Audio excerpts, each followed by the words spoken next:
Hello standard students, how are you? I hope you all are fine. Today we are going to learning lesson number 9 अनमोल वाणी। इसके लेखक कौन है? संत Kabir and भक्त सूरदास। ये संत कबीर जी के और सूरदास जी के उससे दोहों से लिया गया है। परिचय। संत कबीर जन्म लगभग कंफर्म नहीं है, 1398 उत्तर प्रदेश। मृत्यु लगभग 1598 उत्तर प्रदेश। परिचय। भक्तिकालीन निर्गुण काव्यधारा के संत कबीर मानवता एवं समता के प्रबल समर्थक थे। अभी उनकी मुख्य कृतियाँ कौन कौन सी है? साखी, सबद, रामायणी। इन तीनों का संग्रह बीजक नामक ग्रंथ में किया गया है। अभी देखिए सूरदास, इनका जन्म हुआ था लगभग 1478 आगरा उत्तर प्रदेश में और इनकी मृत्यु हुई थी 1563 से 1591 के बीच में। परिचय। सूरदास जी वात्सल्य रस के सम्राट माने जाते हैं। आपका नाम कृष्ण भक्ति धारा को प्रवाहित करने वाले कवियों में सर्वोपरि है। इनकी प्रमुख कृतियाँ कौन सी है? सूरसागर, सारावली, साहित्य लहरी, नल दमयंती आदि। अभी देखिए यहाँ संत कबीरदास ने अपने दोहों से में मनुष्य को सद्गुणों को अपनाकर आगे बढ़ने को कहा है और भक्त सूरदास ने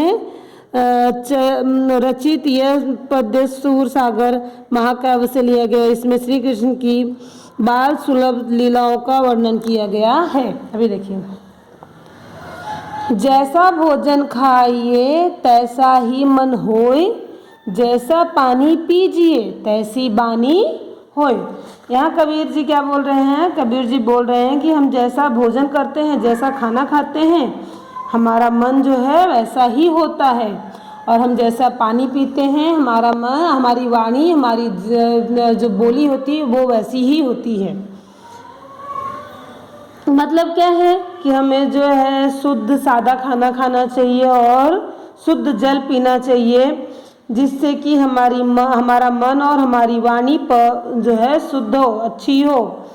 इसलिए मतलब इन शॉर्ट में खान पान का हमारे हम जो खाना खाते हैं, हम जो पीते हैं पानी, उसका हमारे खाने पीने का हमारे जीवन पे बहुत ही बड़ा असर होता है। अभी देखिए सेकंड पैरा। ऐसी बानी बोलिए मन का आपा खोय, औरन को शीतल करे आप ही शीतल होय। आपो शीतल होय मतलब क्या बोल रहे हैं?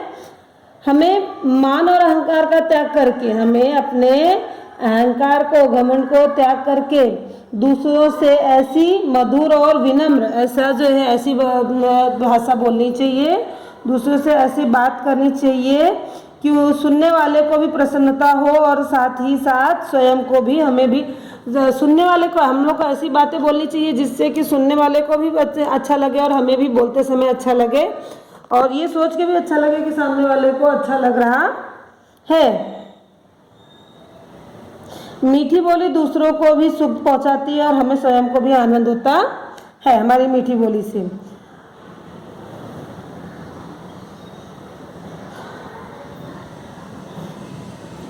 हम लोग बोलते हैं ना कि अगर प्यार से बोलोगे, अगर जो है मीठी बोली बोलोगे तो उससे ही हम लोगों का दिल जीत सकते हैं। बुरा जो देखन मैं चला, बुरा न मिलिया कोई, जो दिल खोजा आपन मुझसा बुरा न कोई। वो क्या बोल रहे हैं कि कबीर जी बोल रहे हैं कि मैं पूरा जीवन दूसरों के अवगुण, दूसरों में बुराई देखने के में ही लगा रहा, पर मुझे क्या पता था कि मुझसे ज़्यादा बुरा आदमी कोई नहीं होगा।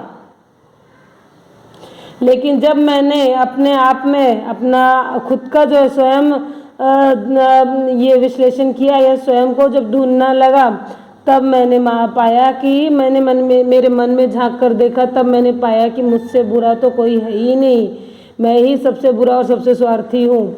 इसका मतलब ये है कि हमें दूसरों में बुराइयां देखने से पहले खुद की बुराइयों को देखना, हमें खुद को देखना चाहिए। तो हम क्या पाएंगे कि हम लोग से ज़्यादा, उससे ज़्यादा बुराई तो हमारे में पड़ी हुई है। अंडरस्टैंड हुआ ये तीनों पैरा? नाउ सूरदास,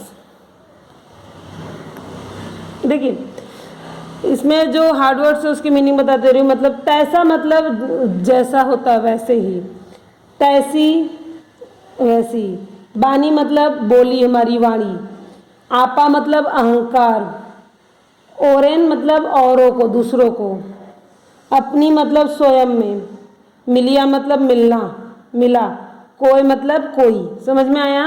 अभी नेक्स्ट वन है मैया कबही बढ़ेगी चोटी, कितनी बार मोहि दूध पियत भई यह अजहुन है छोटी, तू जो कहती बल्कि बेनी त्यों हवे है लांबी मोटी, काचो दूध पियावत पची पची देत न माखन रोटी, सुर श्याम चिरजीवो दो भैया हरि हलधर की जोटी। देखिए इसमें क्या बोल रहे हैं वो, कृष्ण भगवान अपनी माता यशोदा, उनको आपको पता है ना कृष्ण भगवान की माँ कौन है? यशोदा से जो है वो बात करते हुए क्या बोलते हैं, माँ मेरी चोटी कब बढ़ेगी? तुम तो कहती थी कि दूध पीने से ही मेरी चोटी बढ़ जाएगी, मुझे दूध पीते हुए बहुत समय हो गया पर यह आज भी छोटी की छोटी ही है। तुम तो कह रही थी कि दूध पीने से मेरी चोटी, बलदाऊ जो कि बलराम उनके बड़े भाई हैं, कि चोटी की तरह खूब लंबी और मोटी हो जाएगी, और इसी बहाने तुम मुझे बार बार जो है दूध, मुझे बार बार कच्चा दूध भी पिलाती थी, मैं माखन रोटी मांगता हूँ तो मुझे देती नहीं हो।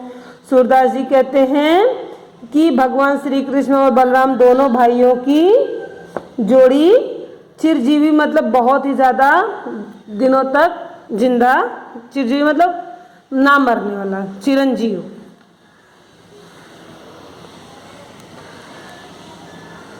समझ में आया? मतलब यहाँ पे कृष्ण भगवान अपनी माँ से क्या बोल रहे हैं, यशोदा से, कि तुम तो कहती थी कि दूध पीने से मेरी चोटी बढ़ जाएगी और जो है एकदम बलराम भैया की तरह, बलदाऊ भैया की तरह एकदम मोटी मोटी हो जाएगी, और इस बहाने से तुम मुझे कितना कच्चा दूध पिला रही हो, फिर भी जो है मेरा चोटी वैसे का वैसे ही है, मेरी चोटी तो नहीं बढ़ी। मैं माखन रोटी मांगता हूँ तो मुझे माखन रोटी नहीं देती हो, बोलती हो दूध पीने से तुम्हारी चोटी बढ़ जाएगी, तुम्हारा जो है तुम्हारी सेहत अच्छी रहेगी, पर मेरी चोटी तो वैसे की वैसे ही है। और सूरदास यहाँ पे क्या बोल रहे हैं कि जो दोनों भाइयों की जोड़ी है बलराम और कृष्ण की, वो हमेशा सदैव जो है अमर रहेगी, लंबी आयु, चिरजीवी मतलब कहता लंबी आयु। अभी देखिए कबही मतलब कब होता है, चोटी मतलब चुटिया शिखा जो मेरी, जो आपको वेणी बोलते हैं, अजहू मतलब अभी भी, बेनी मतलब वेड़ी चोटी, जो मतलब की तरह, काचो मतलब कच्चा, पची पची मतलब बार बार, चिरजीवो मतलब लंबी आयु, दो मतलब दोनों, हलधर मतलब बलराम, जोटी मतलब जोड़ी। समझ में आया लेसन?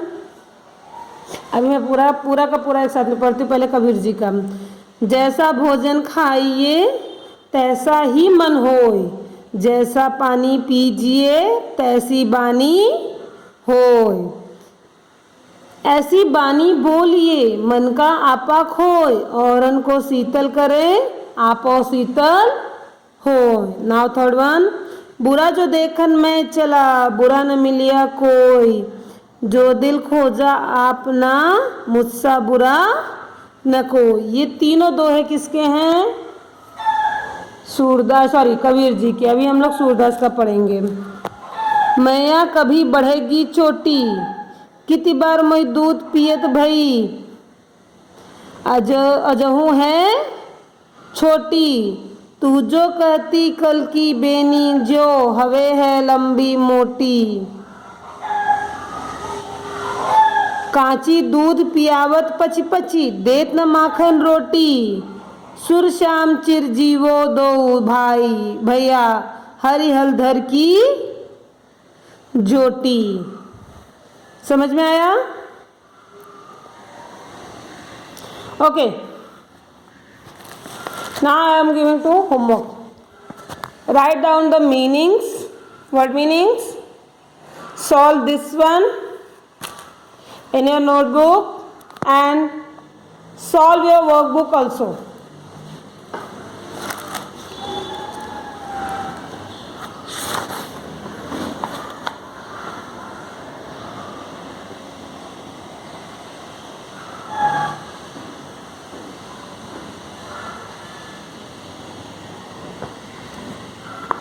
और एक राइट डाउन द क्वेश्चन, बाल कृष्ण और उनकी माता के संवाद के बारे में लिखिए। बाल कृष्ण और उनकी माता के संवाद के बारे में लिखिए।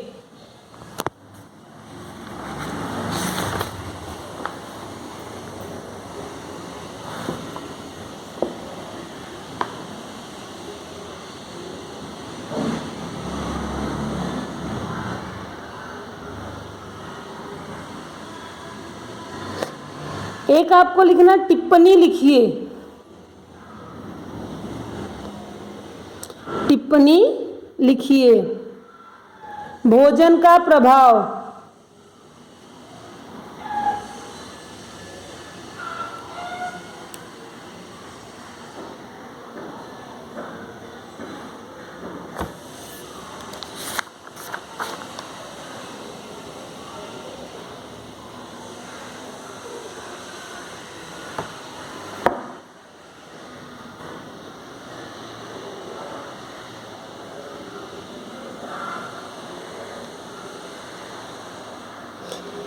एक मैं आपको दे रही हूँ उपयोजित लेखन में, आगे कुआं पीछे खाई। क्या? आगे कुआं पीछे खाई। कहावत का अर्थ लिखकर उससे संबंधित कोई प्रसंग लिखिए। आगे कुआं पीछे खाई, इस कहावत का अर्थ लिखिए और उससे रिलेटेड कोई कहानी लिखिए, स्टोरी लिखिए। अंडरस्टैंड? होमवर्क कंप्लीट करके मेरे नंबर पे भेज दीजिए। You will send on my number. We will meet in the next lecture. Till then bye bye, take care.